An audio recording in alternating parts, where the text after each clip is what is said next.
Assalamualaikum warahmatullahi wabarakatuh. Perkenalkan, nama saya Rapi Muhammad Ripi dari Prodi Hesi. Di sini saya akan menyampaikan jawaban dari soal mata kuliah pengantar ilmu fikih. Langsung saja ke soal yang pertama.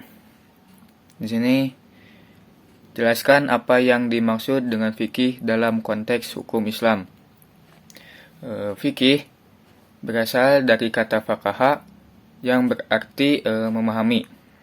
Fikih mencakup berbagai aspek kehidupan, mulai dari ibadah, muamalah, hingga hukum pidana.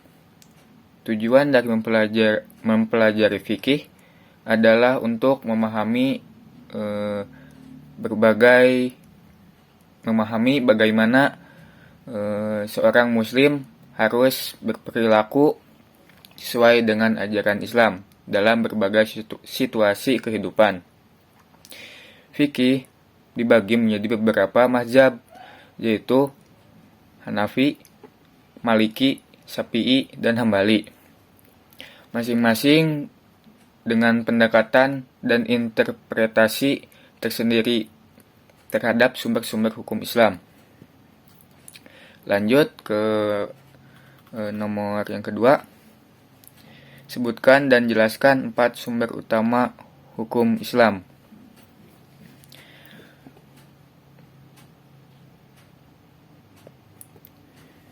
Di sini ada 4 ya, yaitu Al-Quran, hadis,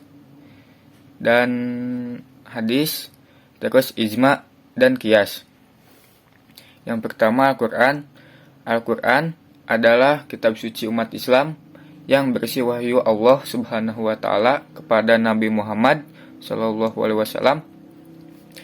Al-Qur'an juga menjadi sumber hukum Islam yang paling utama dan menjadi acuan dalam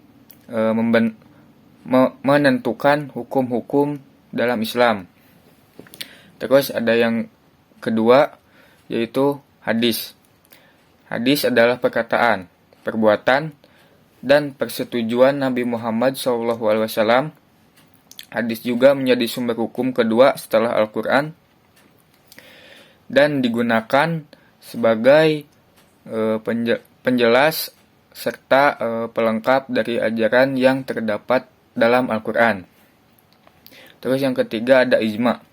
Ijma adalah kesepakatan atau konsensus yang dicapai oleh para ulama mengenai suatu masalah yang tidak ditemukan solusinya dalam Al-Quran atau hadis.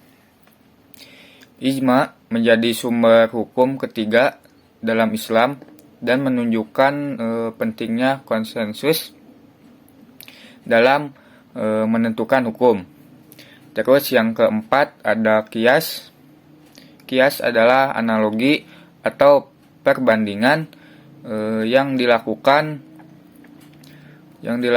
untuk menentukan hukum dari suatu masalah yang tidak ditemukan solusinya dalam Al-Quran, hadis, atau ijma. Terus soal yang ketiga, jelaskan perbedaan antara usul fikih dan fikih. Berikan penjelasan berikut contohnya.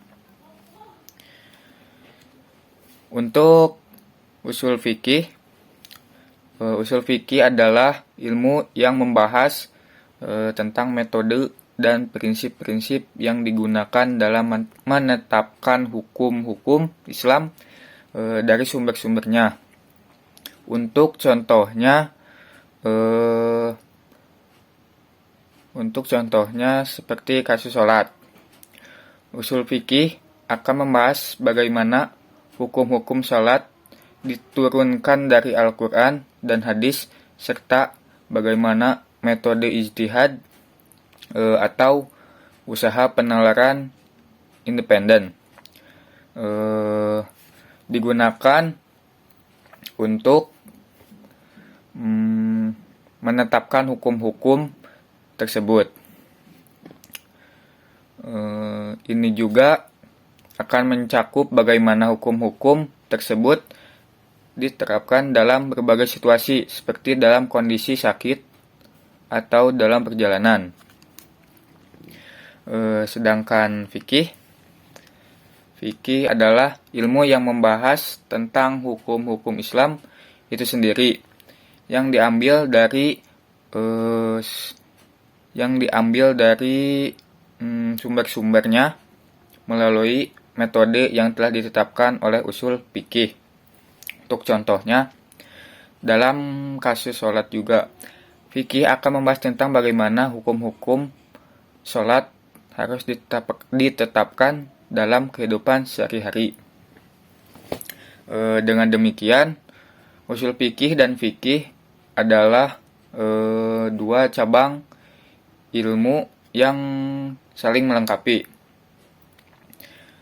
Terus ada soal yang keempat, jelaskan perbedaan antara ittiba, taklid, dan talfik. Untuk ittiba adalah pengikutan berdasarkan pemahaman mendalam terhadap sumber-sumber agama. Terus kalau taklid adalah praktik mengikuti ulama tanpa mencari pemahaman mendalam. Untuk yang ketiganya yaitu talfik. Talfik adalah penggabungan pendapat dari berbagai mazhab untuk menciptakan solusi cocok dengan situasi tertentu. Lanjut ke soal nomor 5, yaitu jelaskan apa yang dimaksud kaidah fikih, berikan contoh berikut penerapannya. Kaidah fikih adalah prinsip-prinsip yang digunakan oleh para ulama untuk menafsirkan dan menerapkan hukum-hukum Islam. Kaidah fikih berfungsi sebagai panduan dalam menentukan hukum-hukum yang tidak secara eksplisit disebutkan dalam Al-Quran atau hadis. Contoh penerapannya adalah dalam menentukan hukum makanan halal dan haram. Misalnya daging babi. Daging babi dilarang dalam Islam, tetapi tidak disebutkan secara eksplisit dalam Al-Quran ataupun hadis. Oleh karena itu, para ulama menggunakan kaidah fikih untuk menentukan bahwa daging babi adalah haram. Sekian penyampaian jawaban dari saya. Mohon maaf bila ada salah kata pengucapannya ataupun yang lainnya, mohon dimaafkan. Sekian, wassalamualaikum warahmatullahi wabarakatuh.